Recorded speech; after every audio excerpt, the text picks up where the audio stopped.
보실 말씀의 제목은 하나님도 나도 피곤한 예배입니다. 이제 우리가 매일 성경으로 이사야서로 들어가게 됐습니다. 이사야서는 우리가 구약의 복음서다라고 할 정도로 대단히 은혜스러운 메시지가 담겨 있습니다. 복음서에는 말 그대로 복음이 담겨 있죠. 메시아 구원 사상이 담겨 있습니다. 그래서 이사야 선지자를 통해서 그 시대에 힘들었고 그러나 그 시대 가운데 절망 가운데 있지만 메시아가 오셔서 우리를 구원할 것이다 라는 메시아 대망 사상이 담겨 있습니다. 그래서 이사야서는 복음서와 구약의 복음서다라고 할 정도로 은혜스러운 말씀이 되어 있습니다. 1장에서부터 40장 그리고 그 이후부터 66장까지 또 이렇게 두 가지로 나눕니다. 1장에서 39장, 40장에서 66장 이렇게 나눠서 두 파트로 나누는데 처음 앞부분은 그 시대적인 배경 그리고 그 이후에는 예수님이 오셔서 앞으로 어떻게 우리에게 희망을 메시지를 줄 것인지 전하고 있는 내용이 이사야서 말씀입니다. 오늘 본문 말씀, 이 말씀 속에서 우리가 돌아볼 것은 당시 시대가 주전 8세기라는 것입니다. 이 8세기는 어떤 시대였냐면 우시야 왕, 남유다의 왕이 우시야 왕인데요. 8세기 BC 722년경에 그러니까 북이스라엘이 멸망하죠.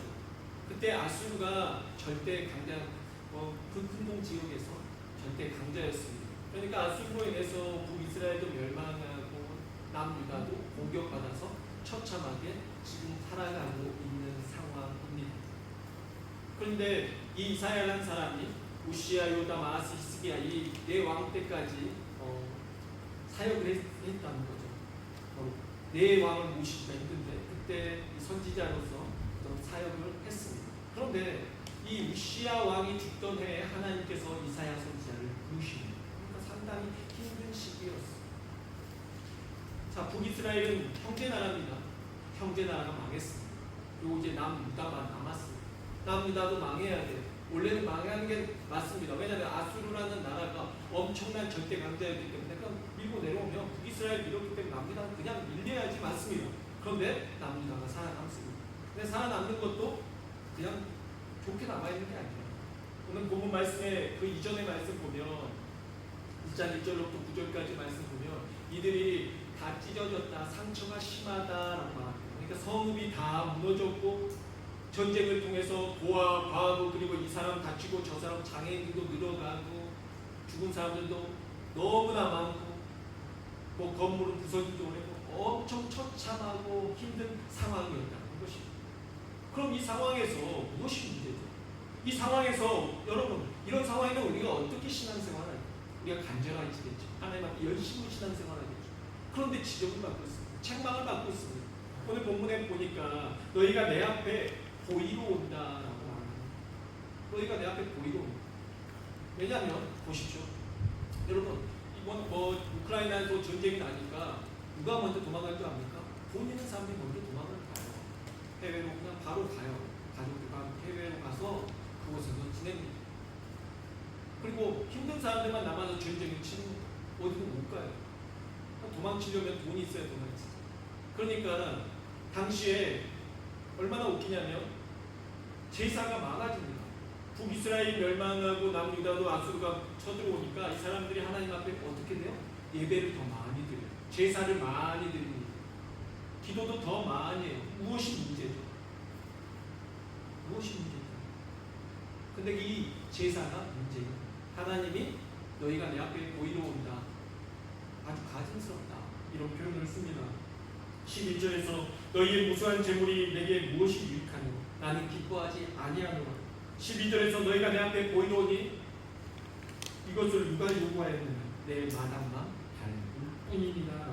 또 14절에서는 내 마음이 너희의 절기를 싫어하다니 그것이 내게 무거운 짐이라. 내가 지기에 곤비하였느니라. 그러니까 여러분 보십시오. 무수한 재물과 또 그 재물을 통해서 하나님 앞에 여러 차례 제사가 더 많이 늘었다고요. 예배가 늘었다고요. 좋은 거 아니에요. 그런데 하나님 말씀하시기는 너희가 내 앞에 보이러 오니 내 마당만 밟을 뿐이다 라고 말씀하시는 겁니다. 너희가 예배드리러 오는 게 아니라 내 마당만 밟고 간다라고 말하는 겁니다. 여러분 전쟁이 났어요. 도처에 가난하고 배고파 죽는 사람들이 넘쳐납니다. 특히 아이들, 고아들이 넘쳐나요. 부모가 아버지가 나갔죠. 내가 죽죠. 어머니도 죽죠. 고아들이 넘쳐나요. 그 가운데 제사가 늘었어요. 이건 뭘 의미하죠? 부자들이 제사가 무겁지 않습니다. 여유로운 사람들. 왜냐하면 제사를 드리려면 일단 소나 양을 가지고 드려주는 거죠. 비둘기라도 드릴 힘이 있어야 되는데 그것마저 드릴 힘이 없는 사람들이 그렇게 깔려있을 겁니다. 그런데 이 제사가 늘었는데 그렇다면 주변에 고아들이 많은데 제사는 늘었어요. 이거 뭘 의미하죠? 주변에서 가난하고 병들고 힘든 사람들은 굶어가고 있는데 그 사람들은 외면하고 하나님 앞에 와서 제사만 드리고 있다는 거예요. 그러니까 이건 재물이 아닌 겁니다.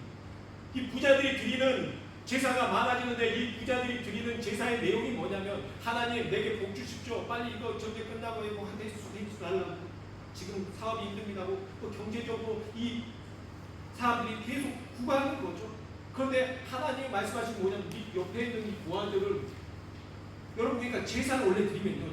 제사가 드려주고 난 다음에 그 재물을 제사장이 가난한 사람들에게 돌려야 됩니다. 근데 당시에는 아무래도 드려진 이 제사의 이 고기를 제사장이 먹고 또 누가 먹어요? 그 사람들이 가족들만 먹는 거죠. 그러니까 제사를 그러니까 전쟁 시에 제사를 많이 드렸는데 누구만 배부르는 거예요?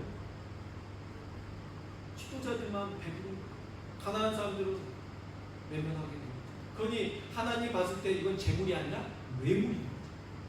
하나님 앞에 와서 하나님 저 좀 잘 봐주세요. 청탁하는 겁니다. 학교가 예전에 우리나라가 전쟁이 있고 난 이후에 학교에 육성예배를 못 낸 애들 수두로 가기 많아지지 않겠습니까? 그럼 오면은 선생님들이 뭐 한국 영화 같은 것도 보면 나오잖아요. 그 중에서도 아빠가 고급 승용차를 다 태워가지고 애가 딱 보면은 어떤 애는 락넥타이 다 메고 셔츠 입고 다니는 애들 있어요. 그 애들이 앉아가지고 있죠. 선생님한테 와가지고 촌지를 건넵니다. 선생님이 갖고 기뻐해요. 그리고 오늘 육성예배 안 나온 애들 지난주까지 가져오라고 왜 안 가져와서 다 나와. 그냥 그때 이제 메타잖아요. 그러니까 선생님이 잘못된 거죠. 근데 정말 바른 마음에 있는 사람은 어떻겠어요? 그런 촌지가 들어왔을 때 마음이 부담스럽고 이건 받을 수 없습니다. 그리고 진정한 선생님들 어쩌냐면 육성예배 못 내는 아이들의 가정을 방문해서 그 아이들에게 없는 쌀도 좀 사다 주고 육성예배도 대신 내주고 이런 선생님들도 있었다. 하나님께서 보셨을 때 지금 불쌍한 사람들 천진데 난 얘네들 도와줘야겠는데 나는 이 돕는 일을 너희에게 맡겼는데 너희는 그들을 돌아보지 않고 너희만 생각하고 있다라는 겁니다. 그런데 그 가운데서 계속 하나님 앞에 촌지 갖다 주듯이 재물을 가지고 와서 예배라고 해서 기뻐 받으시옵소서 하고 있으니 하나님 뭐라 그래요? 14절 말씀에서 내가 너희의 이 제사를 통해서 내 마음이 무겁다라고 표현해요. 무겁대요. 마음이 무겁대요. 얼마나 무거웠으면 그러지 않겠어요 여러분? 정직한 마음을 갖고 있는 사람이라면 누군가가 내 아이 옆에서 못 먹고 굶고 있을 때 그 아이들을 보고 내 아이만 먹고 있는 것을 볼 때 기쁨이 아니라 마음이 무거워야 되지 않겠어요? 빵은 한 조각인데 다 나눠줄 수 없어서 얘네들이 굶고 있는 걸 볼 때 내 마음이 무거워야 되지 않겠어요? 하나님 마음이 무겁다는 거죠. 너희들이 좀 챙겼으면 좋겠는데 너희밖에 모른다는 거예요. 그리고 또 뭐라고 그러는지 압니까? 내 마음이 곤비하다, 피곤하다. 피곤하대. 왜? 그런 제사가 많아졌습니다. 제사를 한 번 드린 것도 아니고 더 많이 드립니다. 그러면서 하나님 앞에 요구하는 것도 많아요. 하나님 받으시옵소서. 지금 전쟁 중에 있고 어려운데 이 상황 속에서 제가 하나님 앞에 이렇게 드리지 않습니까? 그러니 하나님 받으십시오. 제가 이렇게 번거롭게 하나님 앞에 드립니다. 땀 뻘뻘 흘리면서 하루에 원래 한 번 드리는 예배 하루에 2번 드립니다. 일주일에 한 번 할 거 일주일 동안 계속 드립니다. 받으시옵소서. 기뻐하니까 하나님이 뭐라고 하시나? 무겁다. 피곤하다. 그 사람도 그럽니다. 집에 돌아가서 오늘 내가 오늘 또 제사 드리느라고 엄청 피곤해. 내가 진짜 이거 쉽지 않다. 복 받는 게 쉽지 않다. 이러면서 피곤하게. 근데 뭐라 그럽니까? 이 예배는, 이 제사는 하나님도 피곤하고 나도 피곤한 제사예요. 그 누구도 원치 않은 제사거든요. 피곤한 거예요. 하나님이 그래서 정말 피곤해. 내가 원치 않는다라는 이런 표현을 하십니다. 우리의 모습을 한국교회가요 성장주의에 빠져 있었습니다. 번영신학에 빠져 있었고 그래서 기업형 교회들이 늘어나기 시작한 때가 있었습니다. 유명한 미국의 로버트 슐러 목사님 리버사이드 처치 수정교회라고 유명했어요. 유리로 다 지어졌고 그 교회 앞으로 강가같이 물이 있으면 달빛이 비추면 그 반사돼서 유리로 비치면 그 교회가 정말 환상적으로 만들어졌어요. 그 관광지가 될 정도로 아주 유명한 그런 교회였어요. 목사님은 기업형으로 그 교회를 성장시켜 나갔습니다. 노먼 빈센트 필이라는 목사의 적극적 사고방식을 도입했습니다. 이 사고방식은 뭐냐면 적극적 사고, 우리가 생각을 어떻게 하냐에 따라서 우리 인생이 달라진다. 긍정의 힘 바뀌는 거지. 내 생각이 좋게 생각하면 내 인생이 바뀌어. 내가 부정적으로 생각하면 부정적인 일이 나타난다. 이게 한때 한국교회를 강타한 일이 있습니다. 맞는 말 같죠. 그래서 설교 중에는 죄에 대해서 절대 설교하지 않습니다. 회개 절대 마음 회개하라 성도들에게 부담을 주면 안 돼요. 교회가 성장하지 않아요. 또 하나 심판, 천국 쪽 이런 거 이야기하면 교회가 성장하지 않아요. 그래서 이런 걸 다 빼고 성도들에게 말합니다. 여러분 복 받을 겁니다. 여러분 축복받을 겁니다. 기복주의로 그렇게 하는 거죠. 교회가 성장했어요. 그게 끝까지 갔으면 좋겠죠. 그러나 오래 가지 않아요. 교회가 교회다움을 잃어버리고 교회가 말 그대로 사업체가 되는 것이죠. 교회가 그렇게 가다 보니까 교회가 부도나는 거죠. 교회가 어려워지죠. 교회를 위해서 정말 교회가 어려울 때 헌신하는 사람들이 남아있지 않는 거죠. 또 한 목사님 계십니다. 필 하이베스 목사님. 윌로크릭 교회가 대단히 그 커뮤니티가 되게 크고 강력한 힘을 가졌습니다. 이 영향을 받아서 우리 한국의 교회들도 오늘의 교회라는 여러 영향을 많이 받았죠. 오늘날 우리의 이 예배도 그런 예배로 많이 바뀌었습니다. 그 예배를 지탄하는 게 아니에요. 그래서 구도자 중심 예배가 생겼어요. 이건 뭐냐면 열린 예배라는 게 생겼죠.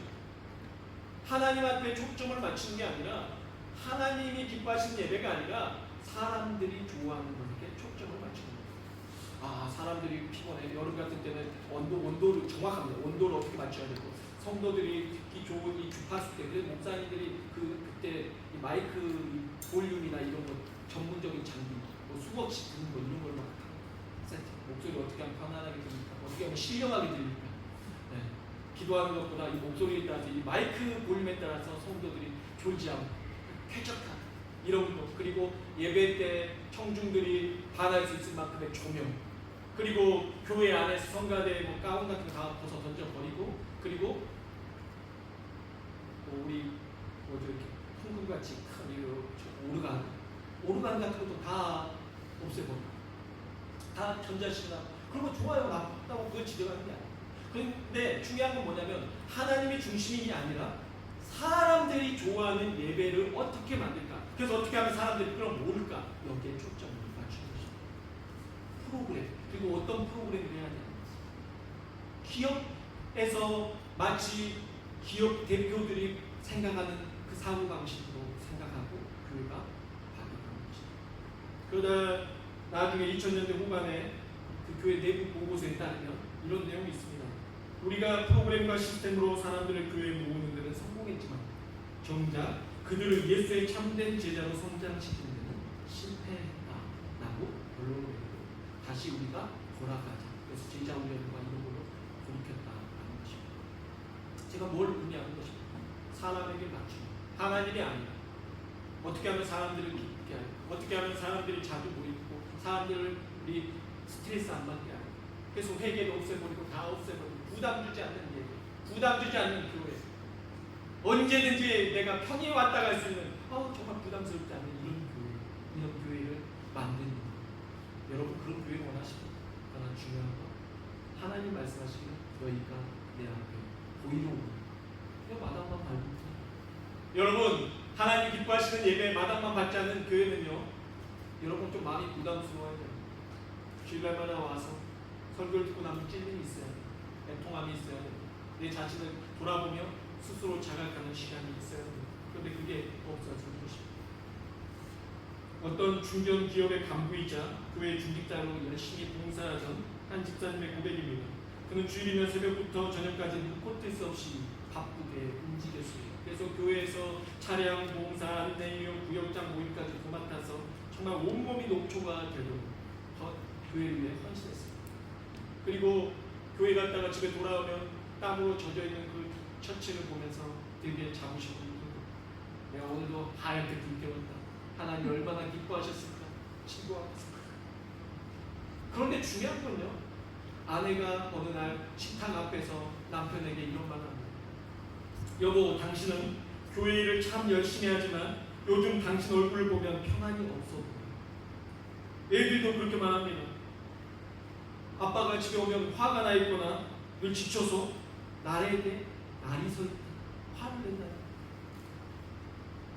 거예요. 이게 잘못된 거죠. 당신이 그렇게 피곤하게 일하는 게 정말 가족을 위한 거고 정말 하나님을 위한 거고 정말 하나님 원하는 걸까요? 그렇게 피곤하게 하는 거예요. 자기도 피곤하고 하나님도 피곤하고 그렇지 않아요. 그리고 그가 돌이켜서 잘못됐음을 깨달아 하는 거예요. 그리고 본질부터 바로 잡는 거예요. 내가 피곤한 게 아니라 목적 자체는 하나님을 기쁘시게 하는 거예요. 그리고 가정에 충실하고 먼저 아내와 내 자녀에게 인정받지 못하는 신앙생활 억지로 하고 짜증내고 교회 갔다 오면 막 짜증이 나고 화가 나는데 여러분 한번 돌아가야 돼요. 그렇다면 차라리 진짜 우리가 신앙을 쉬는 게 낫지 않을까요? 기도하고 나면 짜증난다. 예배 드리고 왔더니 막 화가 나서 막 집에서 화를 낸다. 그거 잘못된 거 아닐까요? 돌아가야 돼요. 15절에서 이렇게 말합니다. 너희가 손을 펼 때 내가 내 눈을 너희에게 가리고 너희가 많이 기도할지라도 내가 듣지 아니하리니 이는 너희의 손에 피가 가득함. 기도를 어떻게 해요? 많이 해요. 기도를 많이 한다는 거예요. 내 기도의 양보다 중요한 건 질이 있거든요. 하나님이 받으시기 원하는 그 기도의 내용이 없고 내가 원하는 것만 비나이다 하나님께 비나이다 꼭 묻어놓고 천지신명께 비나이다 하나님께 비나이다 내게 복을 주십시오. 너희가 많이 기도할지라도 하나님은 원치 않으신 거예요. 하나님이 피곤하게 그 기도 들어준 거 얼마나 피곤하겠어요. 이런 여름에 여러분 누가 여러분 붙잡고 부부끼리 대화 잘 안 하는데 1시간만 대화하려면 꼭 졸고 있을 건데 여러분들이 기도 와가지고 하는데 기도를 안 하는 것이 문제겠죠. 그냥 기도를 하는데 그 기도가 정말 듣기 싫은 자기만을 위한 기도일 때 하나님도 듣기 싫겠죠. 피곤한 거예요. 하나님께서 그래서 그런 양으로 하지 말라는 거죠. 정말 하나님 앞에 어떤 예배고 어떤 기도로 나가야 할지 한번 돌이켜봐요. 그렇다면 우리가 한번 돌아보죠. 나도 피곤하지 않고 하나님도 피곤하지 않는 이런 예배로 나아가려면 정말 어떤 것을 우리가 해야 될까? 첫 번째입니다. 오늘 본문 말씀 16절에서 너희는 스스로 씻으며 스스로 깨끗하게 하며 내 목전에서 너희 악한 행실을 버리며 행함을 그치라. 뭐 하라고요? 스스로 깨끗하게 하라. 정결하게 하라. 뭐 하라는 겁니까? 회개하라고요. 여러분 교회가 회개가 사라지죠? 그러면 교회는 교회다움을 상실하게 됩니다. 여러분 성도로서 본질을 상실하게 됩니다.